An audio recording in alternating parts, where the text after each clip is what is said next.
Европската комисија утре почнува програма за проучување на мутациите во новиот коронавирус, јавија француски медиуми повикувајќи се на нејзиниот претседател Урсула фон дер Лајен.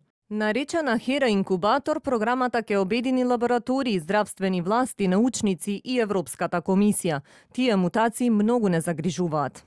Таа во интервју ја истакнува и потребата да им се помогне на компаниите да развијат капацитети за производство на втора генерација вакцини. Повика на посистематско партнерство меѓу лабораториите со контролирана размена на лиценци. Во меѓувреме, во Велика Британија е откриен уште еден вид на COVID-19 со загрижувачки сет на мутации. Варијантата, позната како B1525, е откриена со секвенцирање на геномот во 10 држави, вклучително Данска, САД и Австралија, а досега во Велика Британија се пријавени 32 случаи.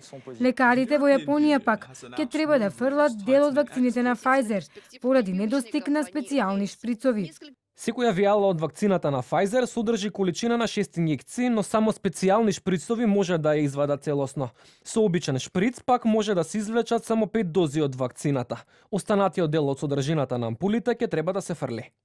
Поради ова, со веќе нарачаната серија вакцини од Pfizer ќе можат да се вакцинираат околу 60 милиони луѓе, наместо првично планираните 72 милиони. Вакцинацијата ќе почне утре.